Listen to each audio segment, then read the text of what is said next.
Waalaikumsalam warahmatullahi wabarakatuh.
Hello, how are you?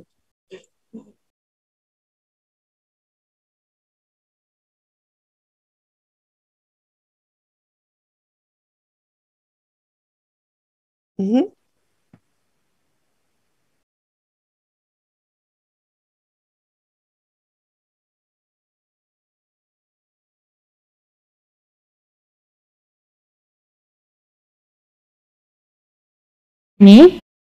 She already visited 13 countries to Mexico, Indonesia, Bangladesh, Bolivia, Kazakhstan, and also South Africa. And she is a professor in educational psychology at Technical University of Brunswick, specializing in training prospective teachers, psychologists, and professionals with psychology as a second field of study, focus in research and teaching, resource-oriented approaches in psychology, learning difficulties, behavior, emotional problems of children and youth, counseling, training in counseling, and also social competencies.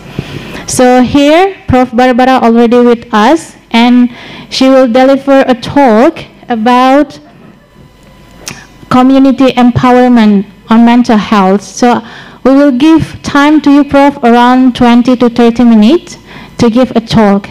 So time is yours now.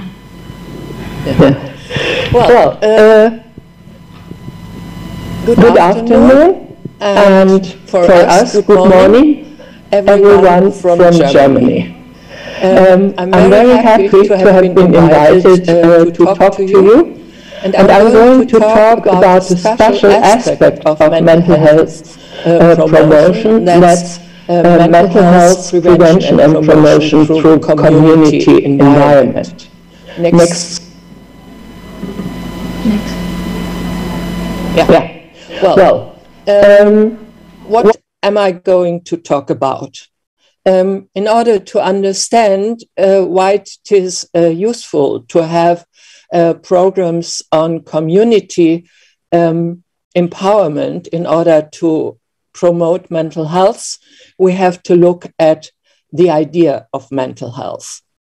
Afterwards, we will look at the social determinants of mental health, which will teach us which aspects of mental health will be targeted with community empowerment. After that, I'm going to show you two different approaches to do programs on mental health prevention and promotion, and I shall show you where to sort in community empowerment. After that, we shall have a very short look on the idea of empowerment. I give you a short idea of the research on community empowerment and mental health. And finally, I will tell you some important processes which are going on when we do community empowerment on mental health. Well, that's what we are going to do in the next 20 minutes. Next slide, please. No, yeah, next one. Okay, thank you very much. If you look at the idea of mental health, you will see it's much more than what everyday life usually is talking about, and that is the absence of mental illness. Mental health has to do with the person looking at herself, looking at her own abilities. Mental health has to do with interaction with the outer reality, that is coping with stresses of life. And it's very important to see the idea of mental health is telling us stresses of life are normal. And so we have to be able to cope with this. Mental health also is looking at the working environment of persons and tells us if you are mentally healthy, you will be able to work in a very good manner. And finally, mental health is also looking at the enclosing community of the person and tells us mental health, healthy persons are able to be enclosed and to contribute to their community. So it's not only about the person, but it's also about the closer environment and also about the fairer environment. Next, please. Next, please. Well, if we look at the determinants of mental health, we will understand why it is useful and why it does make sense to do also community empowerment in order to improve mental health. We have some determinants which in the closer environment, like family relationships and social support from friends, from colleagues, and something like that. Persons who have good family relationships, who have much social supports, usually feel better, are more mentally healthy. We have also environment like like neighborhood. We have living conditions like income and material hardship.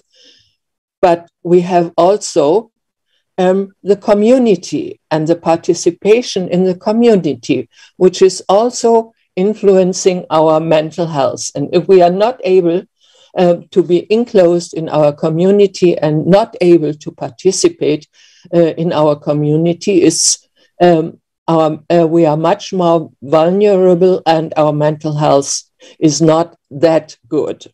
Next one. We have a long tradition of top-down programs to improve mental health of people. What does that mean? The idea of those programs is the individual is in the focus of the program. And the individual is responsible not only for physical health, but also for mental health. And the individual has to learn how to behave and how to do his or her lifestyle in order to keep his or her mental health or even to improve it. Those programs are focused on the weaknesses of a person. They look if the person is able to do the right problem-solving processes, if the person is able to interact appropriately, if the person is able to have the right lifestyle and things like that. And they try to improve and perhaps to change those weaknesses. The definition of the problem is done by the experts who have done research on mental health, who are interacting with agencies, with government. They tell us what is your problem and what do you have to change in those top-down programs. The means by which those programs are working are education of the person, it's improved services like counseling, like mental health services, and it's also changing the lifestyle of persons. Those top-down programs usually don't give any control to the person itself, besides managing her lifestyle, things like that. The control about how the program is constructed, how the and designed, how the program is delivered, is only on the experts and on the agency which is doing the program. And also the planning is done by the agency.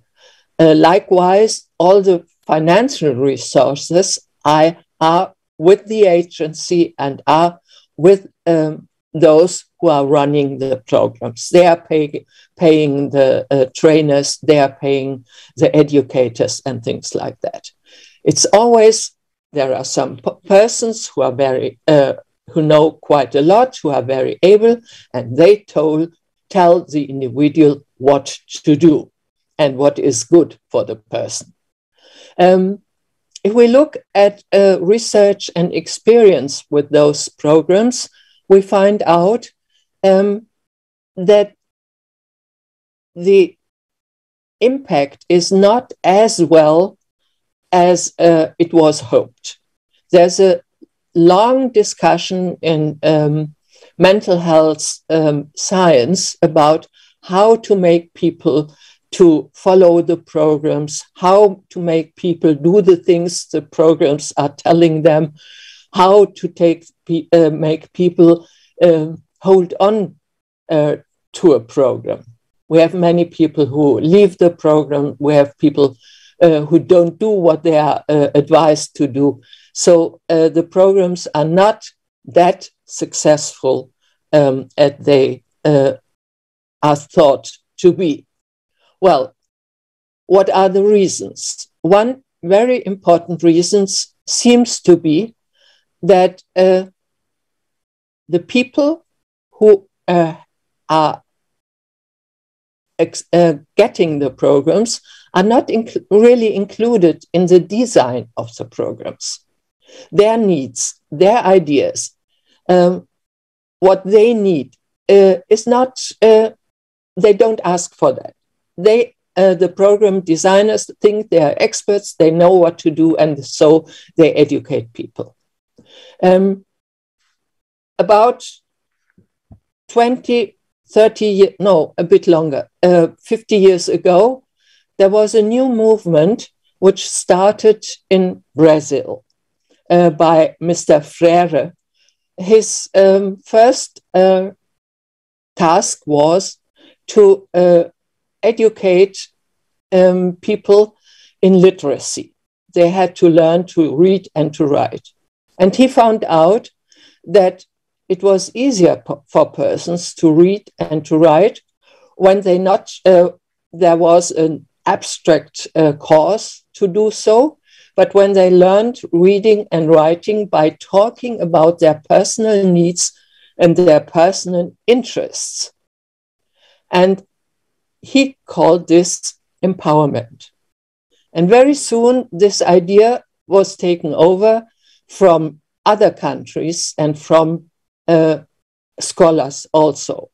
And the idea of empowerment, next slide, next one. Yes, thank you. The idea of empowerment is to give persons more control over their own life and more influence into the environment, into the organizations which have impact on their lives.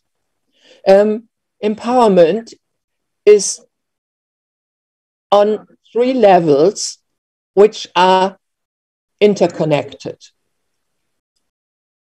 On the psychological level, it's about personal efficacy and mastery to be able to participate and to influence institutions and decisions which are influencing my life. On the organizational level, it's about processes which make people able to do those participation and influences. And finally, organization and person together are influencing the community in order to change things they want to change. And so those bottom-up strategies start with the needs of the persons and the needs of the communities.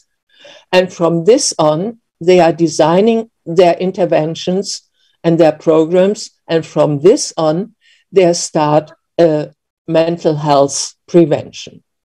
What is very important, very often you have programs which are not focused directly on mental health, but community empowering programs very often are about change in the community, change of decision-making strategies, change of policies, and things like that.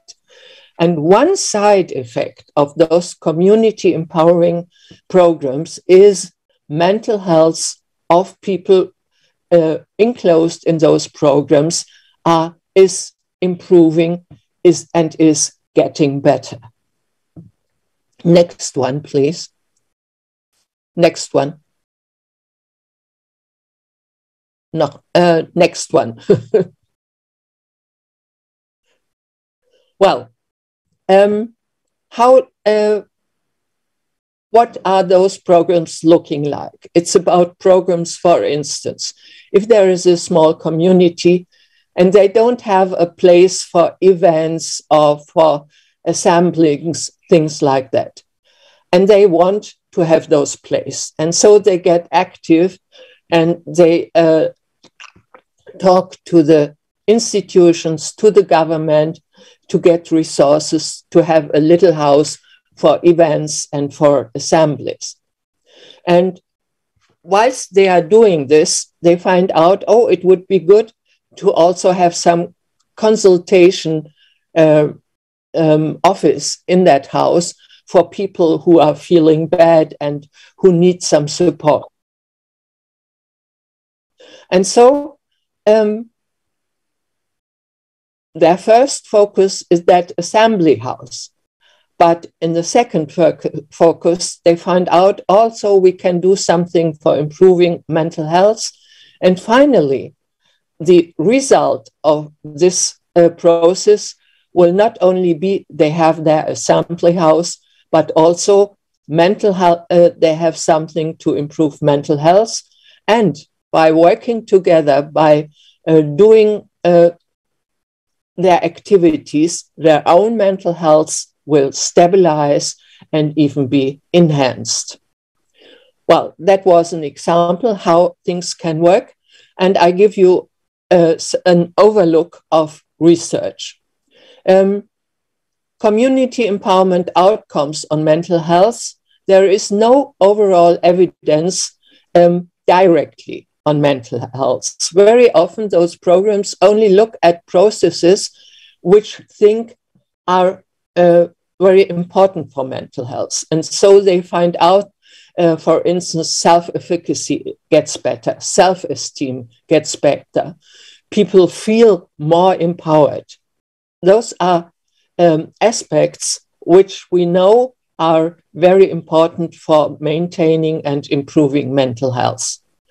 Well, if we look on the activities in those programs, we find out the most impact is by activities in which the people themselves deliver the intervention. That is, when the people go to the, for instance, in our example, go to the offices, when the people plan the house, when the people are doing everything to get what they want in their empowering process. If people are just passive taking part, the impact on mental health is not as big as if they are really active. Well, we also find out that participation not always is working. Higher levels of formal participation in community organizations are only good for the mental health in neighborhood with average levels of environmental stresses. They are not helpful in very rich environments, and they are also not very helpful in very poor environments. Also, those informal ties with neighbors, visiting your neighbor, having a chat with your neighbors, things like that, are only good for mental health in advantage mostly white communities. That is, the processes you have to do in your programs are very different depending on the community you are working with.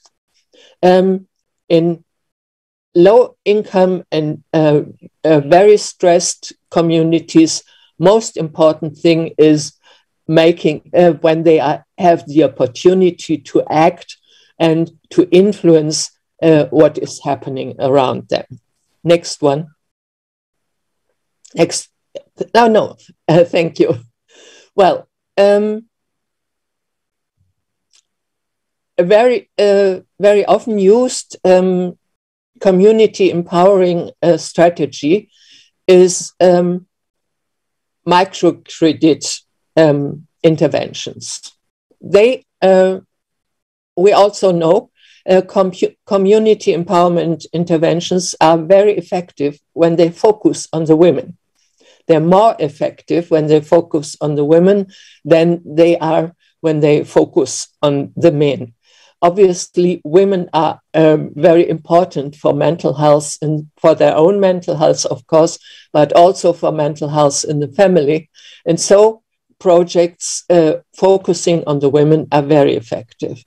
One example are those microcredit schemes, and they are most effective when they also are giving information on mental health, but looking at the needs of the women. What do they want to know? What do they is interesting for them? Not what is interesting for the program designers.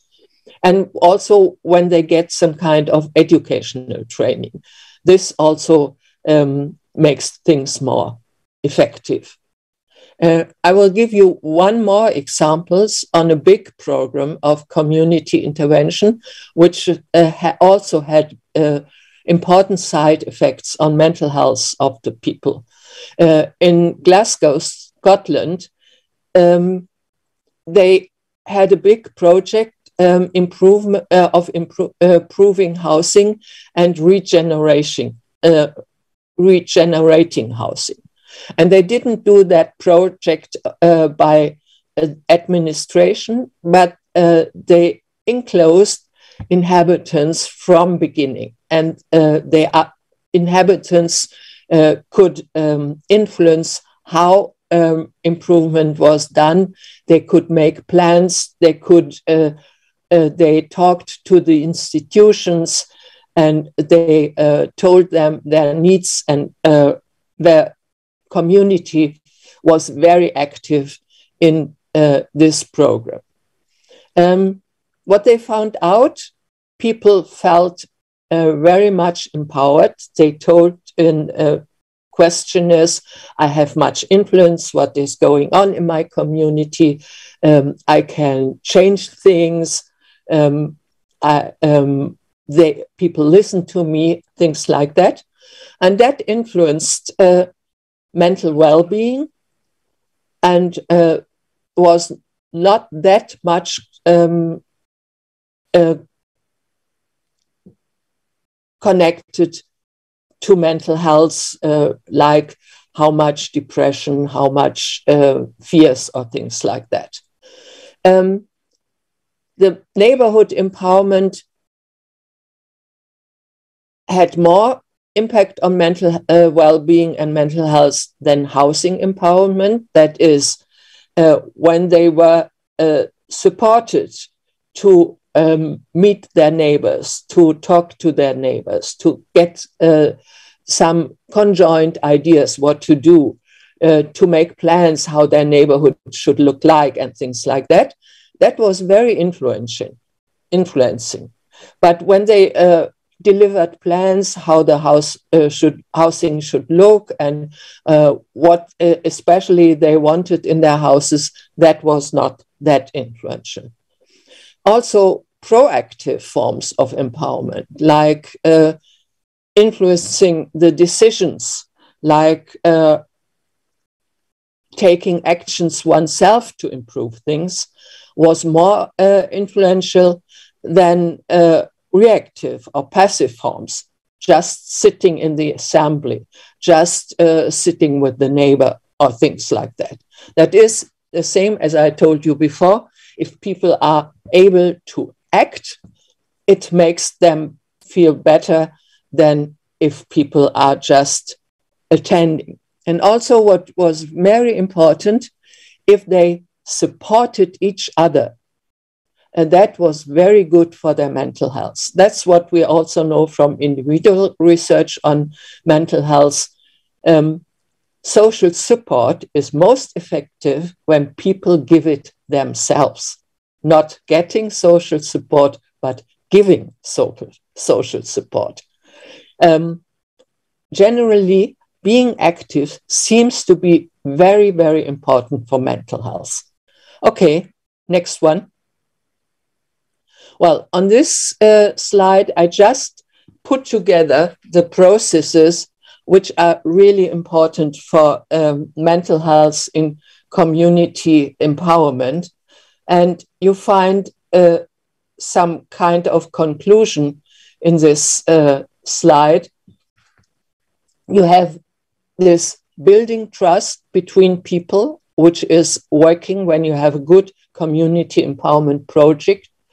It's like sharing experiences. They can talk to each other. Oh, what was it like to go to the mayor and talk about our ideas? It's like using experiential knowledge. Everyone has some knowledge and has some ideas how things can work.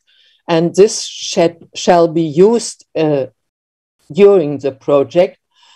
And finally,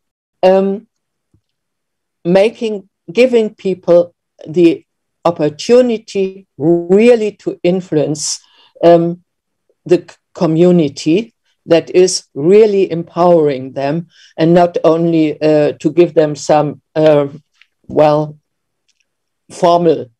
decision processes.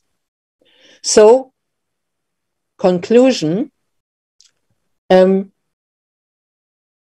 community empowerment and mental health, very often processes don't focus directly on mental health, and also very often results are not only with mental health, but very often with processes which then influence mental health.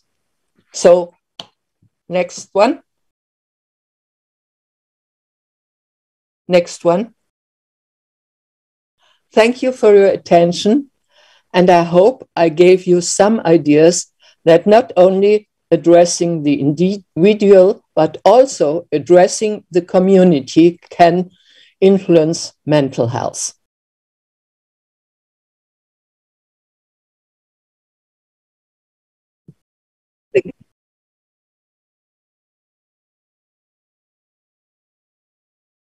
Health is not only tackled by government but also the community, right? Yeah, so that's very important.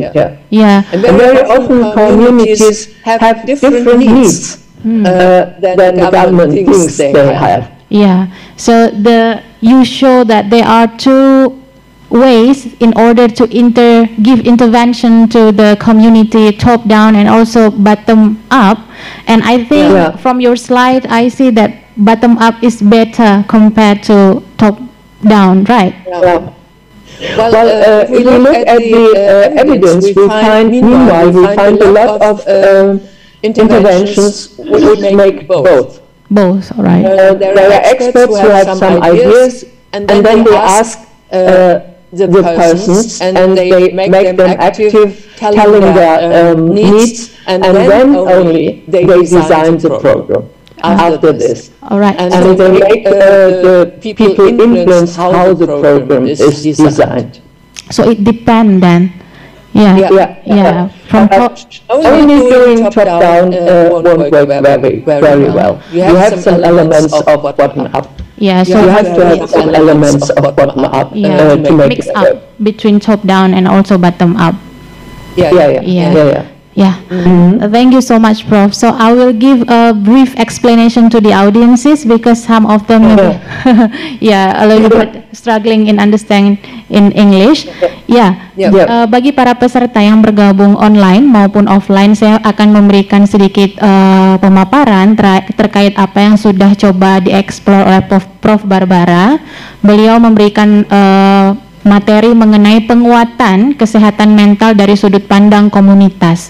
Nah, jadi di sini beliau mengatakan bahwa kesehatan mental itu tidak hanya menjadi isu personal yang harus ditangani oleh individu per individu, tetapi juga kemudian ada peran komunitas atau masyarakat yang coba juga untuk memikirkan bagaimana isu kesehatan mental itu bisa ditangani oleh kelompok-kelompok masyarakat.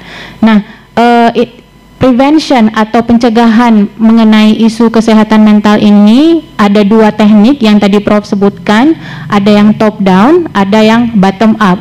Nah, kalau top down ini pendekatannya adalah dari level pemerintah di mana mereka memberikan kebijakan-kebijakan terkait dengan isu-isu kesehatan mental, kemudian akan mengerucut ke level bawah sehingga mereka akan menyesuaikan atau melihat apa ini bagaimana cara mengaplikasikan apa yang sudah dibuat, apa kebijakan yang sudah ada di level pemerintah untuk bisa diimplementasi. Nah, Prof juga mengatakan bahwa kedua pendekatan, satu lagi bottom up. Kalau bottom up itu berarti dari bawah. Dari bawah berarti ada isu-isu yang kemudian coba disampaikan oleh masyarakat bahwa kami butuh seperti ini, kami ingin seperti ini. Kemudian itu bisa memberikan semacam input kepada pemerintah untuk membuat sebuah penanganan dari masyarakat atau dari komunitas. Nah, Prof juga menyebutkan tadi bahwa tidak bisa intervensi ini atau prevention ini bergerak satu-satu. Jadi dua-duanya harus digabung ya, tergantung pada kondisi. Karena fokus dari penjelasan yang diberikan oleh Prof. Barbara ini ke komunitas ya, jadi tadi saya juga lihat bahwa ada beberapa hal yang menjadi isu kesehatan mental terkait dengan komunitas. Yang pertama termasuk employment atau pekerjaan, termasuk juga pendapatan, income, neighborhood, hubungan kita dengan tetangga, itu juga berhubungan dengan isu kesehatan mental. Kemudian hardship material ya, tentang kepemilikan barang-barang, diskriminasi, kemudian juga hubungan keluarga, support sosial, kemudian juga partisipasi kita dalam kehidupan komunitas. Nah, jadi tadi Prof juga sudah menyampaikan bahwa empowerment atau penguatan ini dia ada 3 ya. Kalau tadi kita lihat ada 3 gambar besar yang coba dijelaskan, ada dari level psikologis, level organisasi, kemudian yang paling akhir itu ada level komunitas. Jadi komunitas juga punya peranan penting. Tadi pagi kita sudah bahas mengenai keluarga. Ya, bahwa keluarga punya peran juga dalam isu kesehatan mental. Nah, ternyata selain dari itu komunitas tetangga kita juga punya pengaruh yang sangat signifikan untuk menangani isu-isu kesehatan mental ini. Mungkin ini ya sedikit review dari saya terkait dengan materi yang disampaikan oleh Prof. Barbara. Ya, silakan untuk sudah ada pertanyaan? Sudah ada 2. There is one question here in the chat. Yeah. I would like to stress one more aspect. Right. Yeah, please, Prof. The bottom-up approach always looks at the strength of the people. In difference to the top-down, which looks at the deficits, the weakness. and weaknesses. Ya, jadi Prof menambahkan bahwa intervensi tadi yang top down dan bottom up itu kalau misalnya bottom up dari bawah ke atas itu mereka fokus pada strength atau kekuatan yang dimiliki orang masyarakat yang bisa kita tawarkan untuk membantu mengatasi isu kesehatan mental. Tapi kalau top down, karena itu dari atas, dari pemerintah mereka bikin kebijakan, mereka akan fokus pada kelemahan-kelemahan masyarakat, seperti itu. Untuk itu makanya kedua intervensi ini tidak bisa berjalan sendiri, tetapi juga harus di mix up ya, dicampur bergantung pada mana yang dibutuhkan, karena tidak ada yang paling benar, tidak ada yang salah juga, bergantung pada kondisi, seperti itu. Ya, oke. Saya coba. We already have 2 questions on the chat box, Prof. Yes, I see. 4 already. Right, hopefully I can open it. The first one, shall I give an answer, or what do you want me to do? Yeah, maybe I will read them through first. So after that, I will give you a chance to answer those questions. Is that right? Yeah. The first one is in English, I think, so I can answer. Right then. Yeah, how mental health on the children, how the issues of mental health on the children. Yes, that's that one. Yeah. What is ABT? Special needs children. Okay.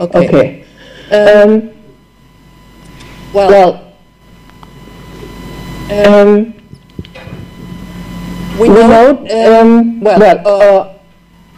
special needs children must not necessarily have mental problems.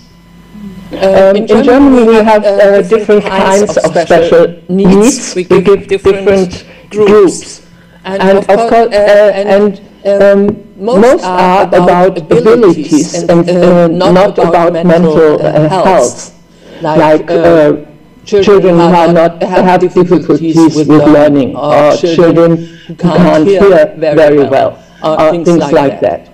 We also have one category, it's about emotional and behavior problems. And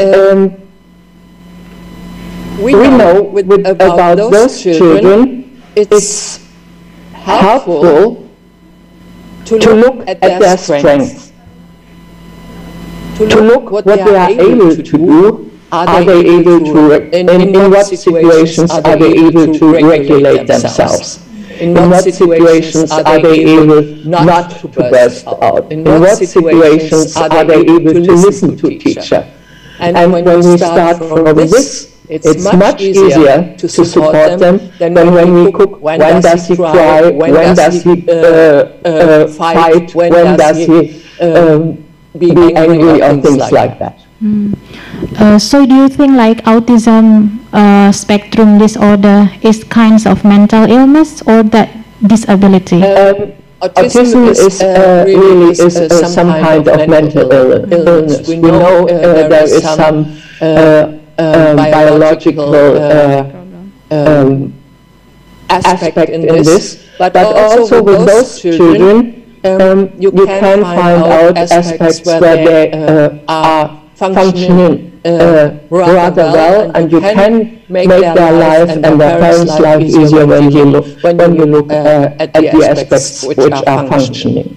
All right. I have autism-like children in my family, and we got them to a normal school, and it worked. Yeah, luckily then.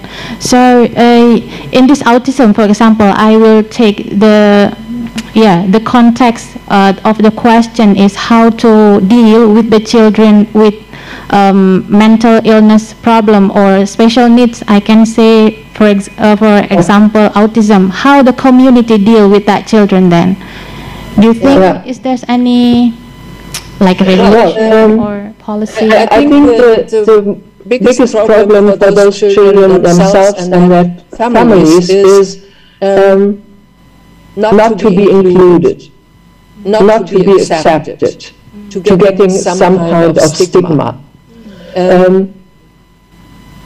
Very often families, the community has a very small idea what is normal. And those children are besides out of this idea. And what community can do is to include those children. They are different, okay, many people are different. And on the other hand, to follow some instructions how to interact with those children. You can, with autistic children, depending on your kind of interactions, they get more or less aroused, they get more or less curious. So community can support families very well in this. So in this term, the community support the family who have children with special needs, So the family doesn't feel alone with the child. They know there is some kind of support. And we know in families which have a good social support, they can handle autism much better than families who are very lonely with that child. Right. So the things that we have to accept those children, right? Yes. In the first place. You must not accept every behavior, but you have to accept the child. Jadi tadi penjelasan dari Prof. Barbara bahwa bagaimana ketika peran komunitas ketika menangani anak-anak dengan kebutuhan khusus ABK atau special needs ini. Jadi beliau tadi menyampaikan bahwa ABK itu kalau di Jerman tidak semua bermasalah atau dikategorikan ke dalam kesehatan mental, masalah kesehatan mental Jadi ada anak-anak yang memang dikategorikan bahwa dia tidak mampu mendengar, anak-anak kebutuhan atau tidak mampu membaca yang kemudian itu berhubungan mungkin dengan kebutuhan mereka untuk sekolah sama dengan anak-anak yang lain. Kemudian tadi saya memberikan contoh spesifik pada autism, salah satunya misalnya bagaimana kemudian komunitas bisa berperan. Di sini Prof menjelaskan bahwa hal yang paling utama adalah menerima. Jadi komunitas ini harus menerima bahwa anak ini berbeda. Everyone is different and okay to be different, kata Prof tadi Jadi tidak masalah, dan hal yang perlu dilakukan oleh komunitas adalah dengan memberikan penguatan pada keluarga. Jadi empower the family. Jadi community punya peran untuk memberikan penguatan kepada keluarga supaya keluarga ini kuat untuk membesarkan anak dengan kebutuhan khusus tadi ABK. So I can give you one example, for instance, what community can do. If you have an autism spectrum child, you have to have very strict rules in order not to get the child nervous and aroused. And also, there are some situations the child can handle very well. So you have to get the child off those situations. And very often your neighbors or your friends are telling you, why are you so strict with those rules? Why are you taking off the child of this situation? Just leave him go. And community should follow the parents in the regulations, in their behavior to the child, and they make it more difficult for the family if they say no rules and leave the child to every situation and things like that. And if community follows the parents, it makes it much easier for the parents. I agree with you, Prof. So sometimes community give the parents like stigma. You have a mental health problem. You have child with mental health problem, and just leave your child like that. And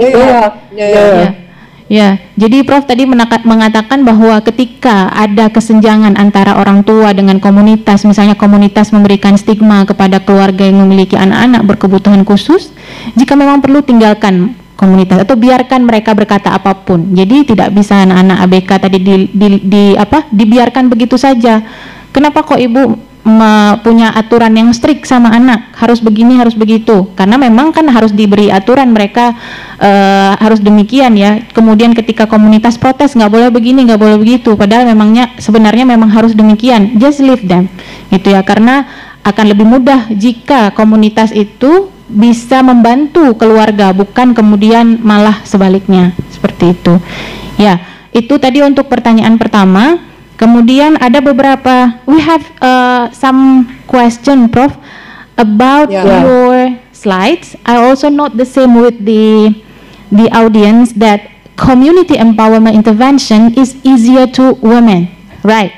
You mentioned that. Why, Prof? Why?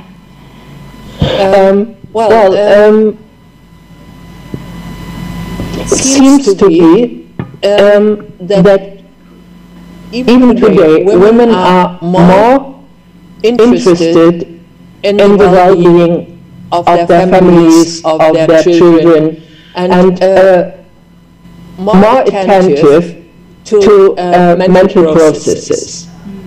And if, on the other hand, women very often are more vulnerable because they empowerment. They don't have so much power as men. They have not so many possibilities to decide on their lives.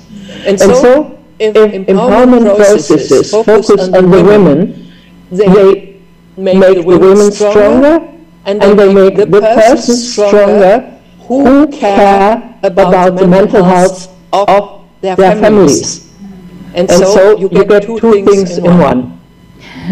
Two things in one. So maybe the women, or in this term you can say the wife, they take care of the family compared to husband to be a breadwinner of the family. So she takes care of everything in home, taking care of the child. So it's easier for them to be empowered compared to men. Well, and even in our society, even with women getting more rights, they still are more often the persons who are attentive to the mental processes of their family. It's the mother who feels, oh, her child is so very, very often afraid, or, well, my little son is so sad all the time. It's the mother who's looking at that and not the father. Ya, agree with you. Ya, jadi Prof. Barbara tadi mengatakan kenapa perempuan lebih mudah untuk diberikan penguatan mengenai kesehatan mental dibandingkan laki-laki ya. Tadi karena Prof menyebutkan ada sebuah riset yang menunjukkan bahwa ternyata perempuan itu lebih mudah untuk diberikan penguatan terkait kesehatan mental dibandingkan dengan laki-laki. Salah satu alasannya adalah karena perempuan lebih banyak mengambil peran di dalam rumah, taking care the child. Ketika anak marah tadi ya, yang melihat mereka itu ibunya bukan ayahnya gitu. Jadi dan ini juga bertujuan untuk membuat orang-orang yang less power. Jadi perempuan ini dianggap sebagai salah satu yang punya powerless ya, kurang ini. Jadi untuk di-empower, untuk diberikan penguatan. Untuk itu maka perempuan lebih mudah untuk diberikan penguatan atau empower terkait dengan mental health issue. Itu ya penjelasannya tadi. We still have time? Yes. Yeah? So I've got enough time. Yeah. Yeah, another question, Prof. How to deliver the mental health issue to the stakeholders so they understand this is the important things, this is the crucial things that we need to handle. Sometimes they have their own ego about the issues related to mental health and they don't want to listen to us. Like you mentioned, we have the bottom up. So there's one from like bottom up, the solution come from the people, and then we show this to the government, and sometimes government reject this idea. So how to overcome with this situation? Well, I think one reason is it's easier to plan top down.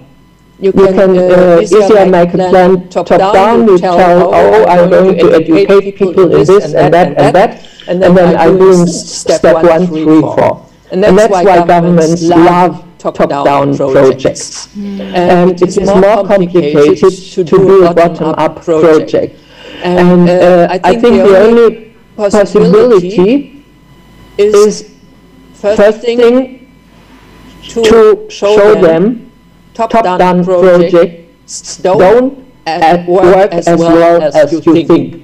There's so much discussion in science about how to make people to take part, how to make people do what the project tells them. And so perhaps it's worthwhile to try a little bit different approach. And perhaps in the beginning you should combine top-down and bottom-up. Not doing only bottom-up, but doing both. So it will be easier to convince your stakeholders. So mix up with bottom-up and also top-down intervention. Yes. So So it's easier to stakeholders will be happy and you can get your ideas anyway. Yeah, otherwise they will pretend to use their own own regulation, and we force to accept the regulation that already made, right? Yeah. Well, you can have a strategy. It's like looking behind the regulations. Very often the regulations are in the way.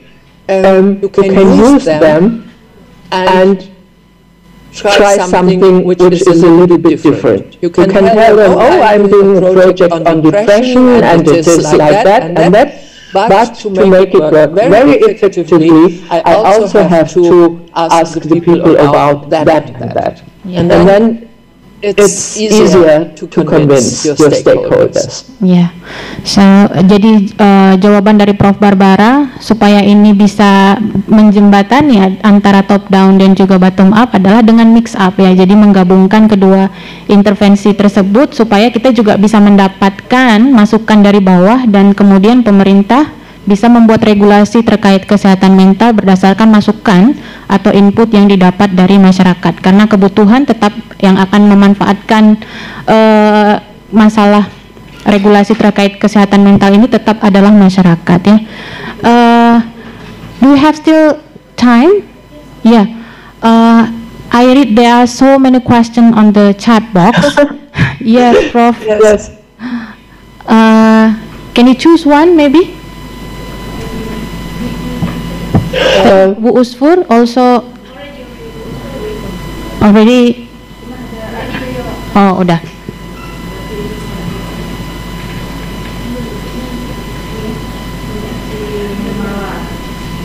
Mana?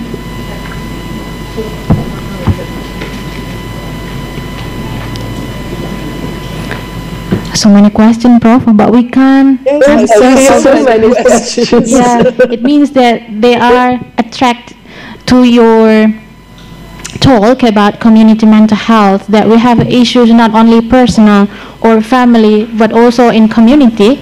We face the same problem about mental health, and also the stigma. Sometimes we already accept that we have problem with our mental issues, but then when we come back to the community, sometimes community reject us, so make us come back to the illness again or relapse. What we see very often, stigma also results from not knowing exactly how the issue is working. And in my experience, it's very important to show people that that's not a person who is quite different from you. This person has only a bit more of this or that than the average person. So to show them there is a connection between normal persons and persons with mental health issues. It's stigma results from looking at them as completely different persons. Yeah, I do agree with you. For instance, tell people, okay, there are some people, also normal people, when there's stress in their life, they start thinking, oh, everything is gone, and it's not useful to try anything anymore, but they do it only sometimes when they have very big stress. And other people, when they have very big stress, they do it more often, and then they get depressed. but they're not completely different from you. It's only a bit more of this strategy you also use when you are stressed. And so it's easier for people to understand mental health issues. Yeah, so the problem here is the less education about mental health, so they make their own stigma about mental illness person, right? Yeah, but I think a classical mental health education even makes the stigma stronger because it puts mental health categories like something special, something quite different from normal, and that's not right. Yes. Ya, jadi Prof. Barbara menyebutkan bahwa stigma negatif dari masyarakat tentang isu kesehatan mental itu adalah karena kurangnya pengetahuan ya. Jadi mereka tidak tahu bahwa sebenarnya perbedaan antara normal dan abnormal, orang itu kan berbeda ya, individual differences, dan beda itu adalah natural, human nature ya. Jadi ketika ada orang sakit fisik itu normal, dia berobat. Kemudian ketika ada yang sakit secara psikologis itu juga normal ya. Jadi stigma itu dibangun dari ketidaktahuan ya. Oke, pertanyaan tadi yang tadi sudah di highlight. Last question. The last question. Okay, Prof, we have the last question because of the time. So this is the question, Prof, about how to make someone. Oh, they don't want to be they don't want to go to a psychologist, but they have a problem mentally. How to deal with person like this? They refuse to go to psychologist. In some mental health conditions, persons you have mental health conditions, persons don't understand they have an issue. For instance, in schizophrenia, they don't know they have a condition. And on the other hand, people who are very depressed, they don't have the energy. And sometimes it is possible to do little steps. Well, perhaps you must not go to a therapist, but perhaps it is a good idea to find some person who is really listening to you. Your family, your friends, they're always giving advice that's not helpful. Perhaps you can find someone who's really listening to you and tries to understand what's important for you. And then you make it easier for the person to go to a therapist. Then also telling the person, I think your life, you have so many difficult situations in your life. No normal person will be able to cope with this. Sometimes life is so difficult, we need someone who is supporting us. And so the person doesn't think it's her fault, but she thinks it's okay to look for some advice. So it's easier for her to do this step. Yeah, so the first thing that we need to do is to find out someone that can help us to listen, listening to us, and also give us empathy. Jadi, I think the biggest problem for those persons is they think, oh, everyone thinks I'm not normal and it's my fault and things like that. And you have to take this idea away from them. Jadi Prof mengatakan bahwa tadi pertanyaan dari salah satu peserta ya, bagaimana caranya itu adalah dengan mencari seseorang yang bisa memberikan support. Ini juga berhubungan dengan apa yang disampaikan oleh pemateri kita tadi pagi, bahwa support system itu sangat dibutuhkan karena tidak ada satupun kita manusia yang bisa menghadapi semua masalah itu sendirian ya. Kita butuh orang lain, kadang-kadang hanya butuh didengarkan, listen ya, kemudian bisa memberikan bisa mendengar, kemudian bisa memberikan empati terhadap apa yang sedang kita rasakan. Karena lagi-lagi ya, kadang kalau stigma pergi ke psikolog itu rasanya kayak pergi ke udah gila gitu ya, karena stigma itu masih banyak sekali kita dengar. Ya, even ditanya kita kuliah di mana, di psikologi, bisa baca pikiran saya ya. Nah, itu juga masih muncul ya pada orang-orang di sekitar yang mungkin sering juga kita dengar. Nah, stigma itu kan muncul karena kurangnya tadi ya, kurangnya pengetahuan. Udah, coba. Ya. We already in the end of the events. I feel it's very short, Prof, but we already in the morning. What time in Germany right now? Is it 10 a.m. in the morning? It's 10 a.m. 10 a.m. Do you have anything to do after this, Prof? Pardon? Do you have anything to do after this? No, I don't have any thing to do. Yeah. I'm free now. Thank you very much for your willingness and for your information, Prof. Barbara. Visited us several years ago. She came to our faculty of psychology for 1 month, Prof. 1 month or yes, 1 month? Yeah. She stayed with us and give a lot of feedbacks on education, about psychology, about curriculum, and she delivered a lot of talk about psychology, mental health. We talked about CBT at that time. Still you remember? Yes, I remember. With the lecturer. Yeah, and I wish you were here, Prof. We did some little introduction. Yeah, and hopefully you visit our faculty again one day. Ya, I would like. Ya, Prof. Barbara baru saja kembali dari Bolivia, juga program SIS ya, Senior Expert Service. Jadi beliau sudah mengunjungi beberapa negara terkait dengan program Senior Expert Service ya. Jadi Senior Expert Service ini adalah non-government organization yang dimiliki oleh pemerintah Jerman, di mana mereka mengirimkan profesor yang sudah retired atau sudah pensiun untuk tetap memberikan pengalaman profesional mereka ke beberapa negara berkembang, termasuk salah satunya adalah Indonesia.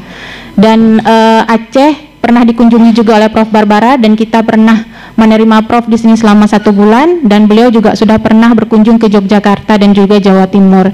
Ya. Thank you very much, Prof, for your willingness today. We are really happy to have you, and it's an honor for me to speak with you directly, even virtually. Hopefully, we can meet one day when I go to UK. We can meet either in Germany or in London. Yeah. Thank you very much for your time, and we have some things for you. The certificate is already there. Oh, that's nice. I will send this through email to you, though.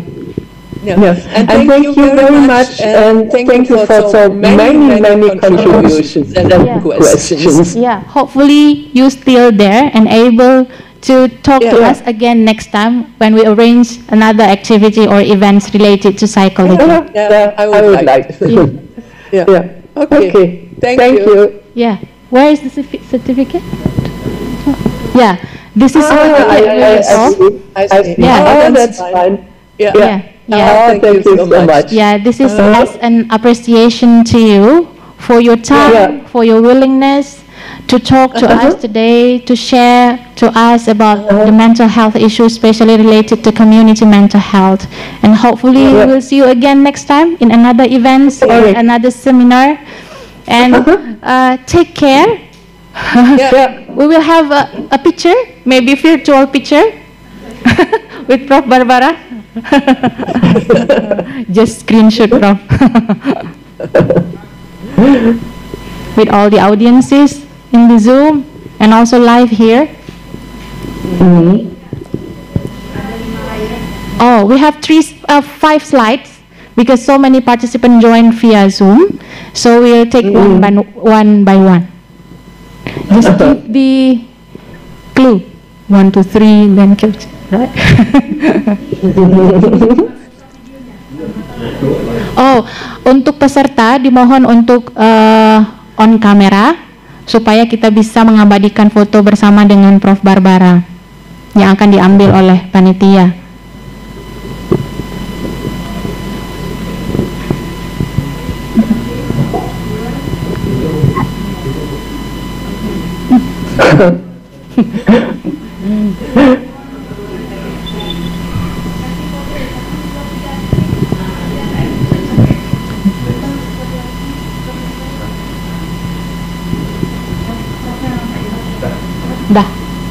Yang gede profnya, jangan saya yang besar. profnya yang besar. Tukar. Profnya yang besar. Oke.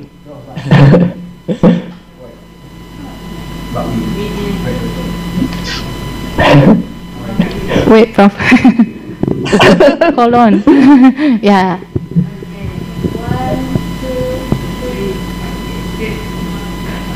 Udah semua? Udah. Right. Thank you very much, Prof. Thank you very much. Yeah, I'll send you the certificate through email. And thank you very much for today. And on behalf of the committee, I'll say thank you very much for your time and also your willingness to be a speaker in our international seminar. And happy International World Mental Health, Prof. Yeah. Give applause to Prof. Barbara. Yeah. Thank you very much. Yeah, thank you very much, Prof. So this marks the end of our international seminar today. As a moderator, we'll close this event by giving back the stage to the MC. Right? All right. Thank you very much and forgive me for any mistakes. Wassalamualaikum warahmatullahi wabarakatuh. Okay. Goodbye and thank you. Thank you, Prof. Ladies and gentlemen, that's all from our agenda today. I'm Murdiana as Master of Ceremony. I apologize if I made some mistake during the seminar event. Wabillahi taufiq wal hidayah. Wassalamualaikum warahmatullahi wabarakatuh.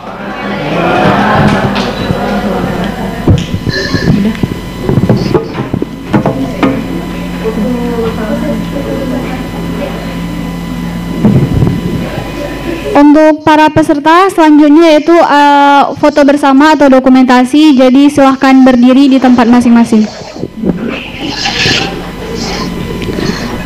Mungkin bangku yang kosong bisa diisi juga.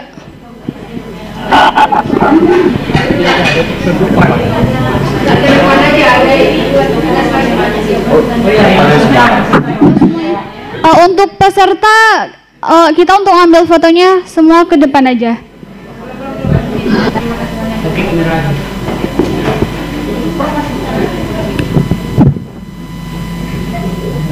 Ini aja, ibu-ibu atau yang pimpinan.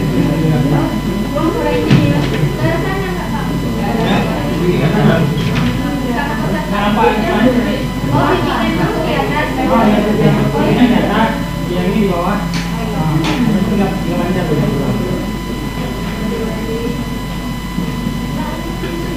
Ada ini aja nanti. Lihat gambar dapat. Itu aja nanti saya hitung ya.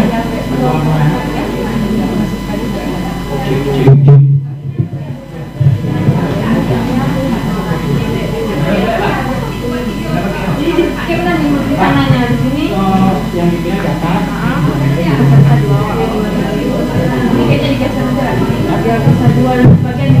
Ya.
di Kampus Uin Ar-Raniry. Mari